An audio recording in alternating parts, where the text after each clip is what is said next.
Morning, peeps. Good morning, everyone. All right, you know what we've not done? We've not had a discussion about the fights at Fight Camp this weekend, so let's do that now. Before we do that, let's have a quick gulp of this. As I'm doing that, don't forget to hit that subscribe button. Don't forget as well to like and share the vids, people.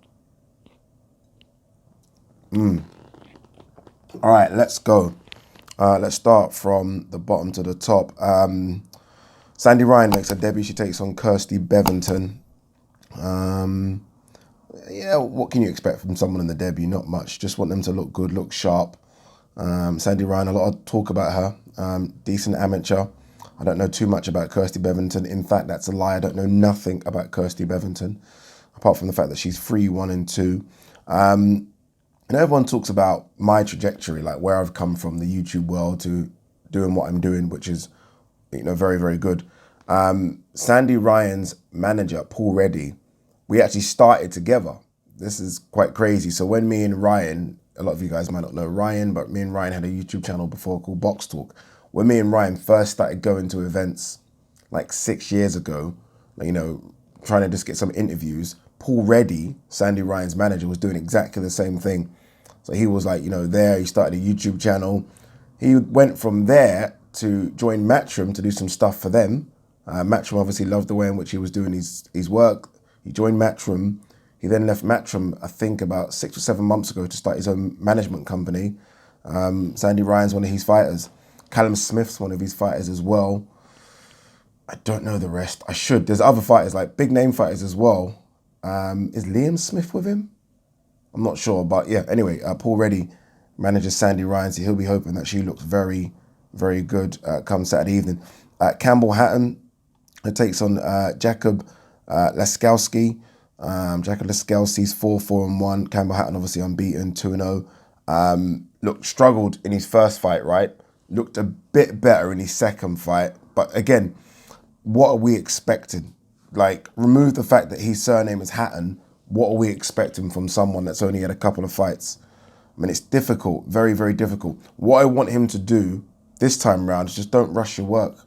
Because that's one thing I feel like he does, is rush his work, and then he does look a bit tired the last couple of rounds because he's almost blown a gasket. Just, no pressure, just box. Just box, have fun out there. Laskowski shouldn't really cause him too many problems. And let's see what he's learned in between fights now, because for me, it should be a case of slight improvements all the time. And the slight improvement I want to see this time, forget trying to go for the knockout. I don't know if that's what he's trying to do and trying to impress. Just show us some good work. Like, slow it down a little bit. Use your jab, move around the ring. And that's all. That's all you can expect. But understand there is a huge amount of pressure on his shoulders just because, not just of his dad, but his uncle as well. So there's a lot of pressure. And there shouldn't be that much pressure for a kid that's only had a couple of fights. Don't care who you are. There shouldn't be. The problem, I guess, there is because of his name. We're all watching him like closely like that. Like, what's he going to do? When normally, let's be honest, we don't normally hear about fighters or we don't pay too much attention to fighters, until they're like 9, 10 and 0. Then you're like, okay, who's this kid here that's unbeaten? Unless they're coming through, unless they've got a crazy amateur background and you're like, okay, we need to start watching him from the scratch. Normally you don't.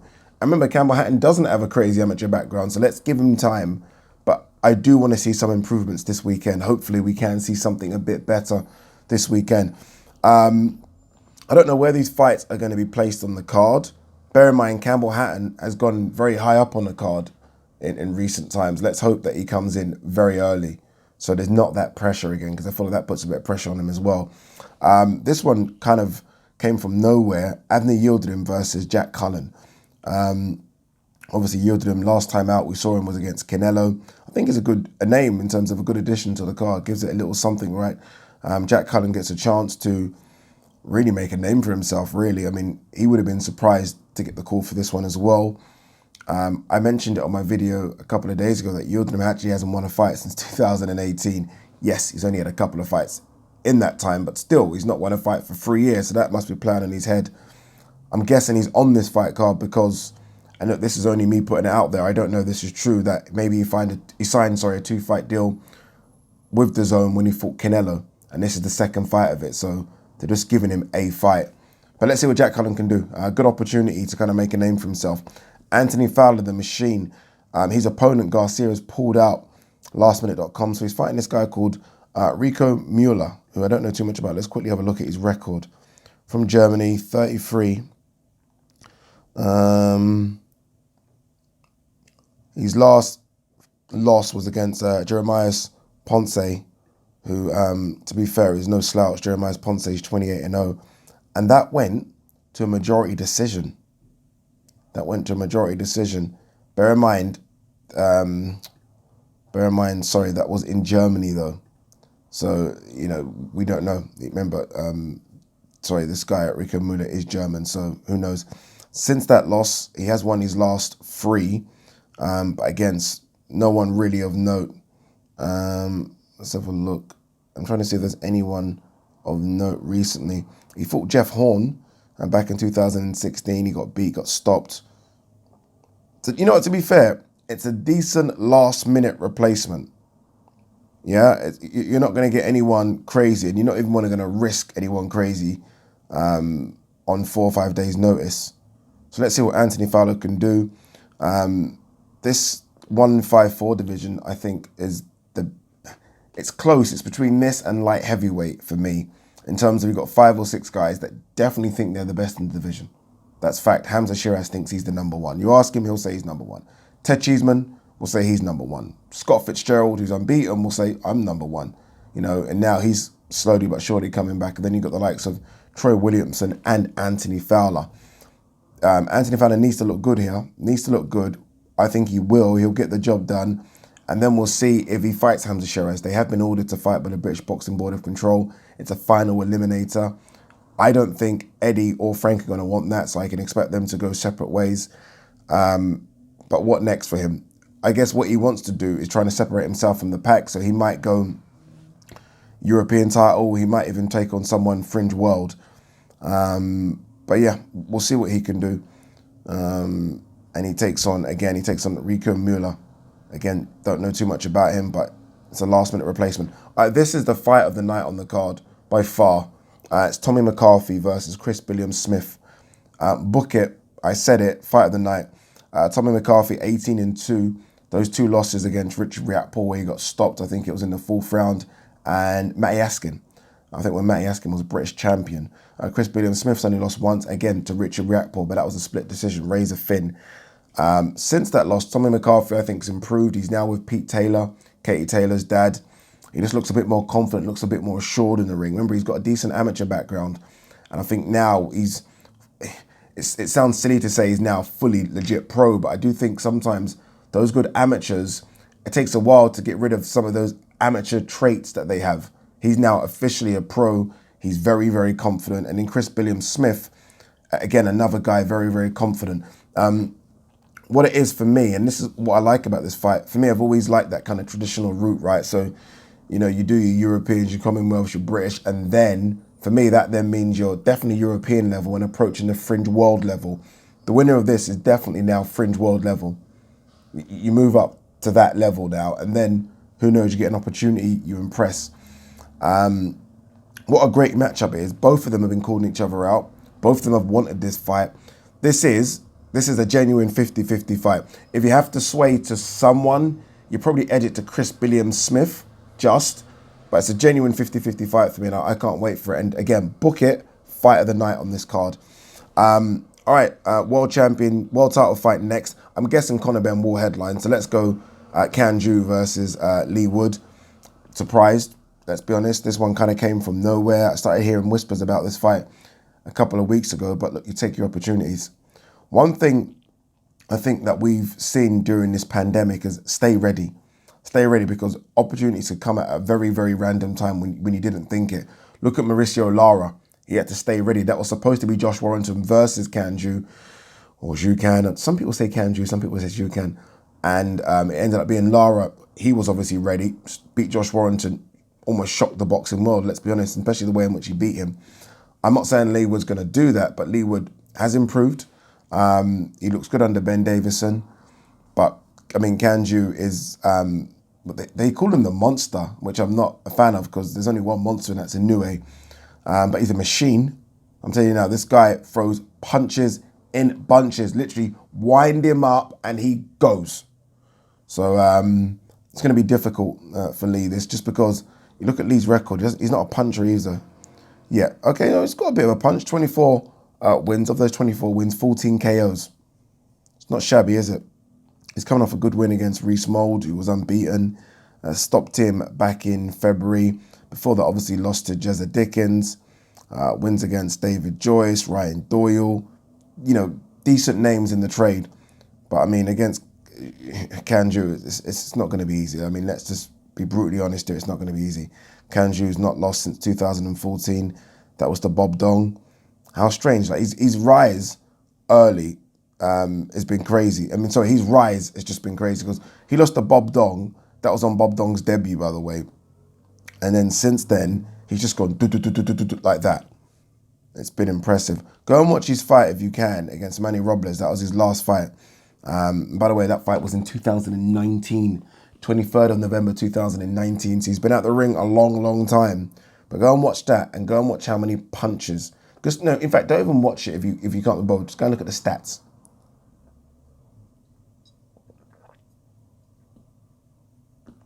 But look, you have to take your opportunities. I spoke to Lee Wood's manager, Dave Caldwell, a few days ago, and he said exactly the same thing. Look, what are you in this sport for? World titles and money. He's going to be getting some decent money, and he's fighting for a world title. I think we saw it with Craig Richards against Dimitri Bivol. I was like, nah, man, this fight shouldn't be happening. Like, Craig's not ready for it, but, you know, like, Craig put up a decent performance. Fought for a world title, impressed in that world title, made a bit more money than he's used to, and now he's got the confidence to think he can compete at that level. So who knows? All right, and the main event, Conor Benn versus ADRIAN Granados. Look, you guys know how I feel about Conor Benn. Very excited. Every time he fights, I'm excited just because he brings that heat, brings that energy. He brings it in the build-up, weigh-in, post-fight, everything. I'm obsessed with his YouTube channel just because I like seeing that kind of behind-the-scenes stuff. I don't know, I like to know a bit more about the boxer than just his boxing. I like to kind of see what they do, you know, what watch he shops for, all these random things I like to kind of know. And he does that, and he sells himself really, really well.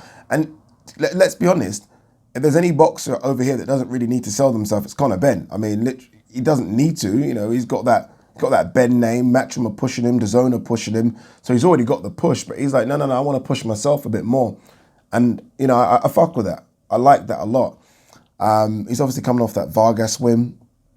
You know, the funny thing is about the Vargas win, I even think, like, no boxer wants to go overtime, but there is a part of me that would have liked to have seen him go 4 or 5 rounds. Like Vargas, ask him some questions and maybe come through some adversity.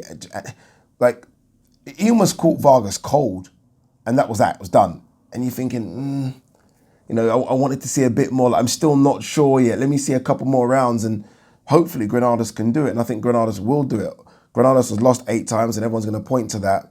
But you look at the people he's lost to in recent times, I think only Danny Garcia has stopped him.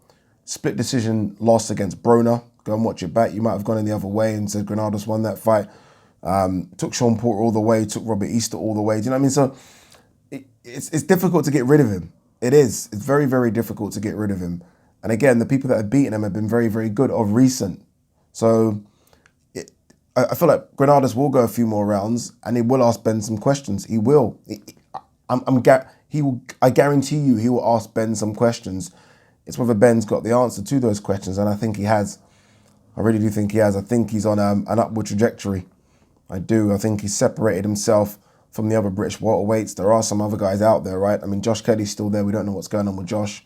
Iko Usman had a good win the other day against Chris Jenkins. He's still around. Mickenson's there.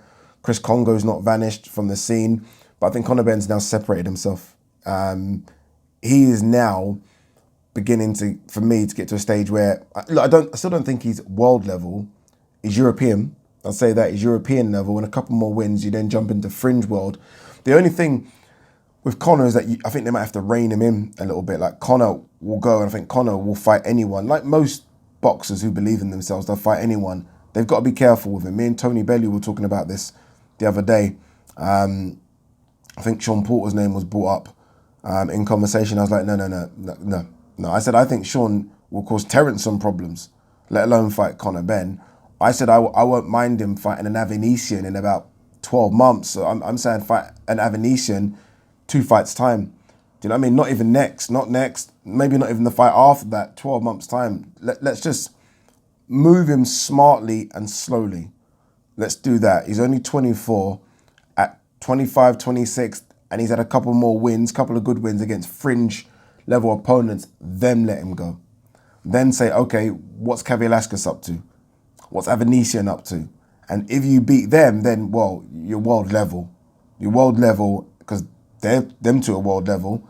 And then you're ready to go and mix it with what America has to offer, whether that be Virgil Ortiz, because I can imagine Spence, Crawford, Garcia, Furman, all those guys being gone by then. So it will be Boots Ennis and it will be Ortiz and others. We'll see. We'll see how we get on. But yeah, look, overall, so we'll look at it again. So Tommy McCarthy, Chris BILLAM-SMITH, remember that's a European Cruiserweight title, Commonwealth title, British title, solid. Anthony Fowler, it's a WBA International. You know, I can't stand those belts, but it's a WBA International Super Welterweight title. What it does, it puts you on a WBA ranking, so we understand their place. Adney Yildirim's on it against Jack Cullen, Campbell Hatton, Sandy Ryan. Those two, you can't expect much. Jucan versus Leigh Wood. It's a decent fight card. It's a decent one to kick things off. Like, there's a few fights in them that I'm very, very intrigued about. Always good to see Conor Benn. Let's just hope. I mean, I guess a lot of his fans won't want this, but let's just hope he has to come through some adversity in this to really show that what he's about. Really show, like, be asked some questions and then answer those just like that. Then I'll be super impressed. All right, let's quickly see if there's any news before, what's the time?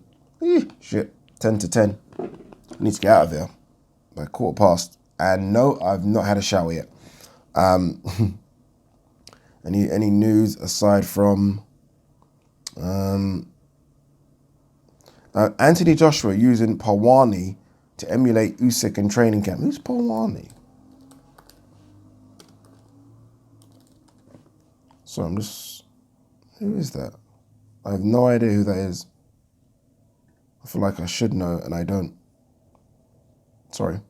I'm trying to, like, check who that is on BoxRec, and I don't even see who that is.